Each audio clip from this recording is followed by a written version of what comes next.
ஸ்ரீ குருப்யோ நம. ஹரி ஓம். ஓம் ஸ்ரீ ராகவேந்திராய நம. அனைத்து ஆன்மீக நண்பர்களுக்கும் சேத்ராமனின் பணிவான வணக்கங்கள். மந்திராலயத்திலே பிருந்தாவனத்துக்குள்ளே உயிரோடு அமர்ந்து கொண்டு நாம் எல்லோரும் நலமுடன் வாழ்வதற்காக தவம் செய்து கொண்டிருக்கக்கூடிய ராகவேந்திர சுவாமிகளுக்கு உலகம் முழுவதும் கோடிக்கணக்கான பக்தர்கள் இருக்கிறார்கள். அவர்களெல்லாம் ராகவேந்திர சுவாமிகளை வணங்கி பிரார்த்தனை செய்து அவர்கள் வாழ்வில் வளமாக இருக்கிறார்கள் என்பதை அறியும் போது சந்தோஷமாக இருக்கிறது. உலகத்துக்கெல்லாம் அனுகிரகம் செய்து கொண்டிருக்கிற ஜெகத்குருவான ராகவேந்திர சுவாமிகளுக்கு பிடித்தது என்ன என்ற ஒரு கேள்வி. சன்னியாசிகளை பிடித்தது பிடிக்காதுன்னு எதுவுமே கிடையாது. எல்லாமே அவங்களை சமமாக பாவிக்கக்கூடியவர்கள் தான். அப்புறம் எப்படி பிடித்ததுன்னு என்ன சொல்கிறீங்களேன்னு கேட்கலாம். எல்லாத்தையும் தாண்டி அவருக்கு ஒரு பிரியம்னு ஒன்று இருக்கும்.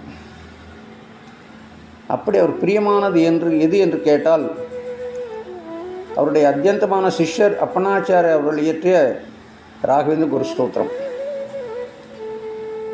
என்னுடைய சரித்திரம் உங்களுக்கெல்லாம் தெரியும். ராகவேந்திர சுவாமி மந்திராலயத்திலே பிருந்தாவன பிரவேசம் செய்யும்போது அப்பண்ணாச்சாரிய அவர்கள் அருகிலே இல்லை. தேச சஞ்சாரம் சென்று விட்டார். போகும்போது ராகவேந்திர சுவாமிகிட்ட சொல்லிவிட்டு உத்தரவு வாங்கிட்டு தான் போனார். அப்போவே ராகவேந்திர சுவாமிலேருந்து அப்பண்ணாச்சாரியிடம் இந்த மாதிரி நான் சிராவண மாதம் கிருஷ்ணபட்ச தீத்தியை அன்றைக்கி நான் பிருந்தாவன பிரவேசம் செய்ய இருக்கிறேன் என்ற ஒரு தகவல் சொல்லியிருந்தால் அப்பண்ணாச்சாரி அவர்கள் ஒன்றா அவருடைய ப்ரோக்ராமை கேன்சல் பண்ணியிருப்பார், இல்லைன்னா கட் ஷாட் பண்ணி சீக்கிரமாக ஒரு வாரம் முன்னால் வந்திருப்பார். ஆனால் காரணத்தோடு ராகவேந்திர சுவாமிகளிடம் அதை தெரிவிக்கவில்லை. ஏன் ராகவேந்திர சுவாமிகள் அருகிலே அவர் அப்பண்ணாச்சாரி அருகில் இருக்க அந்த டைமில் இருக்க விரும்பவில்லை என்பதற்கு ஒரு நல்ல வேலிடான ஒரு காரணத்தை நாம் ஆராய வேண்டும். ராகவேந்திர சுவாமி பிருந்தாவன பிரவேசம் செய்யும்போது லட்சக்கணக்கான பக்தர்கள் அங்கே திரண்டிருந்தார்கள்.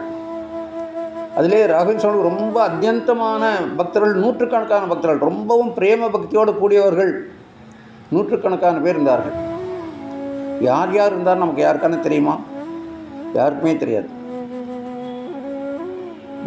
திவான் வெங்கண்ணா பந்த் ஒருவரை மாத்திரம்தான் அவர் இருந்தது நமக்கு தெரிய வருகிறது.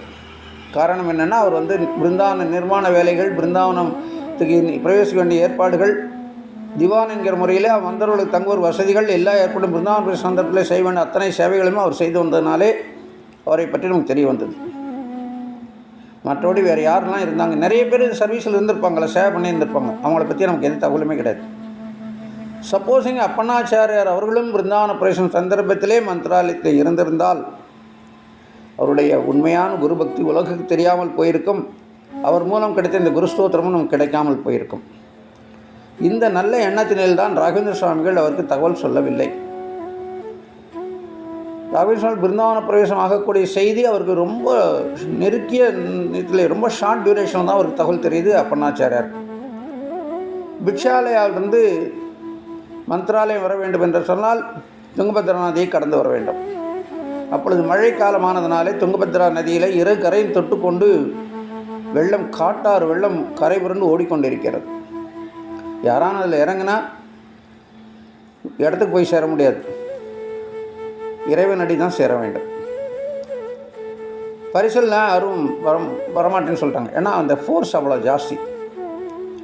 அப்பண்ணாச்சாரியர் எப்படியானும் அன்றைக்கி அவர் வெள்ளிக்கிழமை அன்றைக்கி அவர் பிருந்தாவன பிரவேசம் செய்கிறார். கிருஷ்ணபட்ச தித்தி அன்றைக்கி காலையில் ஒரு 10 மணிக்குள்ளேயானும் மந்திராலயம் வந்து சேரணும்னு அவர் துடிக்கிறார்.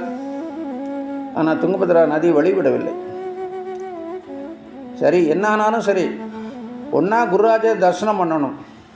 அப்படி தரிசனம் பண்ண இயலவே என்று சொன்னால் இந்த உலகத்திலே வாழ்வதில் அர்த்தமே இல்லை.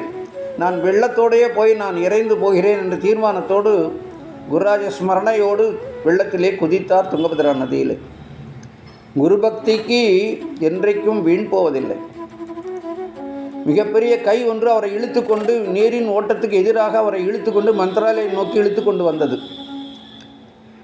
அந்த கை ஸ்பரிசமான உடனே அப்பண்ணாச்சாரி அவர்களுடைய தன்னை மறந்து ஸ்ரீ ராகவேந்திர குருராஜர் மேலே குருஸ்தோத்திரிக்கிறார். ஸ்ரீ பூர்ண போத குருதீர்த்த பயோத்தி பாராய் என்கின்ற ஸ்தோத்திரத்தை ஏற்றிக்கொண்டே வருகிறார். மந்திராலயம் சேர்ந்தாச்சு, கரைக்கு சேர்ந்தாச்சு. அங்கிருந்து ஓட்டமும் நடையுமாக பிருந்தாவனம் இருக்கும் இடத்திற்கு ஓடி வருகிறார். பிருந்தாந்தரியில் வரும் 32வது ஸ்லோகம். கிந்துஷ்டாத்த சமரித்ரேவ கமலாநாத பிரசாதோதயாத் கீர்த்திரதிக் விதிதா பூஜரதுலா. இன்னும் 7 எழுத்துக்கள் கொண்ட 1 அல்லது 2 வார்த்தைகள் கிடைத்தால் ஸ்தோத்திரம் நிறைவேறும். ஆனால் ஒரு நாள் சொல்ல முடியல. துக்கம் தொண்டை அடைக்கிறது. ராகவேந்திர சுவாமி அதுக்குள்ளே பிருந்தாவன பிரவேசம் ஆகிட்டார், இனி அவரை பார்க்க முடியாது, எதற்காக இவ்வளோ கஷ்டப்பட்டு வந்தேனோ அது நடக்கவில்லையே என்று புலம்புகிறார். ஸ்தோத்திரத்தை விட்டுட்டார் அப்பண்ணாச்சாரியார். ஆனால் மந்த்ராலயம் ராகவேந்திர சுவாமிகள் அவரையும் விடவில்லை, ஸ்தோத்திரத்தையும் விடவில்லை. பிருந்தாவனத்திலிருந்து குரல், பழக்கமான குரல், சாட்சி அயா ஷியோத்ரஹி. இந்த குருஸ்தோத்திரம் சொல்லப்பட்டவையெல்லாம் உண்மை என்பதற்கு ஹயகிரீவமூர்த்தியை சாட்சி என்று சொல்லி பிருந்தாவனத்துக்குள்ளே குரல் வந்தது நம்ம ராகவேந்திர சுவாமியோட குரல். அப்பொழுது அங்கிருந்து அத்தனை பேரும் அந்த குரலை கேட்டார்கள். அப்பண்ணாச்சாரியாருக்கு மாத்திரம் ராகவேந்திர சுவாமி பிருந்தாவனத்துக்குள்ளே அமர்ந்திருந்த தரிசனம் கிடைத்தது. ஏன்னா குருஸ்தோத்திரம் சொல்லிட்டு வந்திருக்காரு. இந்த குருஸ்தோத்திரம் சொன்னால் நம்ம நினைத்ததெல்லாம் கிடைக்கும்னு சொல்லிட்டு ஹயகிரீவமூர்த்தியை சாட்சி வச்சு நிறைவேறவர்களும் எதற்காக வந்தாரோ அந்த ஆசை நிறைவேறவில்லை என்று சொன்னால் குருஸ்தோத்திரம் சொன்னது தப்பாயிடும். அதனால் அவர் தரிசனம் பண்ணணும் வந்தார். பிருந்தாவனத்துக்குள்ளே ராகவேந்திர சுவாமி வந்து தபம் செய்து கொண்ட கோலத்தை, தரிசனத்தை ராகவேந்திர சுவாமி அப்பண்ணாச்சாரிக்கு தந்தார்.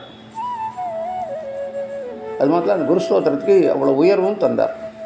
வேறு எந்த கிரந்தத்துக்குமே கிடைக்காத ஒரு உயர்வு இந்த ராகவேந்திர குருஸ்தோத்திரத்துக்கு கிடைத்திருக்கிறது.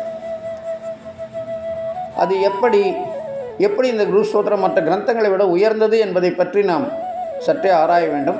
அதை அடுத்த எபிசோடில் நான் சொல்கிறேன்.